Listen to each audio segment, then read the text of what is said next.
Welcome to Mormon Book Reviews, where an evangelical encounters the restoration. This is your host, Steven Pynakker, and just want to thank you all for all the great comments and support I've been getting from everybody. It's been wonderful, and it's been really, really fun meeting new people, making new friends, and just everything has been great. So thank you again for all your support that I've been getting on Reddit, on Facebook, and of course on YouTube as well.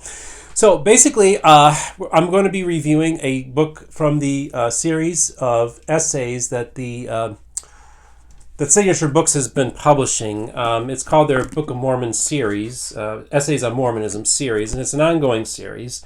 And this is actually one of my favorite books from that particular series. This is Mormon Mavericks, and it's edited by John Stiletto and Susan Staker. And this is basically of 13 different authors, writers, scholars, write about 13 different individual mavericks throughout the history of Mormonism.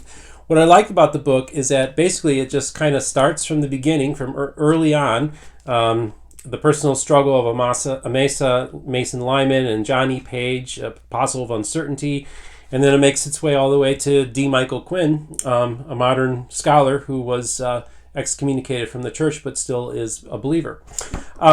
This is a fascinating history, and I think even, I would actually recommend this book to faithful LDS as well, because it actually kind of gives you good portraits of these particular individual mavericks throughout history. Sometimes enemies are often painted with a one-dimensional look, and sometimes you realize that these are human beings, and sometimes you can get some insights about humanity and the state of people and everything like that from reading about these people. And some of them are quite frankly very interesting people. Now, of course, we got William Smith in here, so Joseph's brother is actually considered a maverick. We got John E. Page, which is an interesting story about how he still believed in the Book of Mormon, but kind of rejected the church and just thought about basically a belief in the Book of Mormon and a belief in Jesus is all you needed. He wasn't really in favor of too many prophets anymore. And so I just really enjoyed this book. I like these characters. I find them interesting. They cover Fawn Brody and Juanita Brooks. So it's just a great kind of parallel history. So you have a faithful history, and then you have a parallel history of some of the dissenters within Mormonism throughout the decades. And I think it's just kind of a good counterbalance. If you want to look at both sides of things, it's sometimes good to look at what the other side has to say. And so I kind of get a kick out of some of these people. Well, one of them is Thomas Stuart Ferguson. He was the guy who, the archaeologist, I believe he was an amateur, but he led expeditions down to Guatemala, fully expecting to find Book of Mormon locations down that way. And this guy gives his story. He was a very enthusiastic convert. He became a more nuanced Mormon towards the end. So that's kind of an interesting person. Sterling McMarron, very interesting fellow. I've read some of his stuff, but this one, Samuel Woley Taylor, Maverick Mormon historian. And it's probably been 10, 12 years since I've read this book, but this story always gets to me. He talks about how two Mormon missionaries came to his house, and they wanted to see his office and library. And he said, well, I have two identical Royal typewriters on adjoining desks, so I explained, this one is for sacred writing, and that one is for profane. He says, they didn't crack a smile, and one said, well, that's awfully nice arrangement.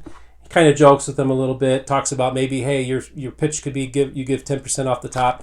I mean, kind of silly, but also kind of funny. He was just having a little fun with the missionaries. Just kind of like a little story on there that I just kind of get a kick out of. It gives you a little background on that person, a little snapshot of the kind of person that they were.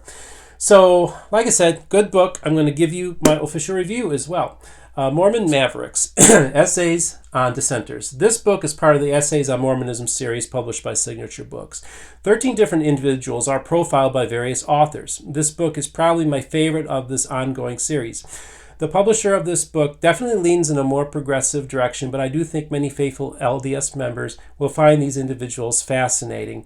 From John E. Page to William Smith and Fawn Brody and D. Michael Quinn and so many in between, this book is a great ride through Mormon history and its various individuals, both faithful and non. It's actually a fun book to read, and I award it 5 out of 5 stars. Now again, not all faithful Mormons may like this book. I know some of you are concerned, just don't like signature books. Get it, completely understand. But for those of you who are kind of like, want to know a little bit more history, if you're really into it, I definitely would recommend this book as something to read. So either way, I want you guys to like and subscribe. I will provide a link in the description to this book, and let's just keep on making videos. I'm having fun, everybody. Thanks again for your feedback. Leave your comments on the bottom.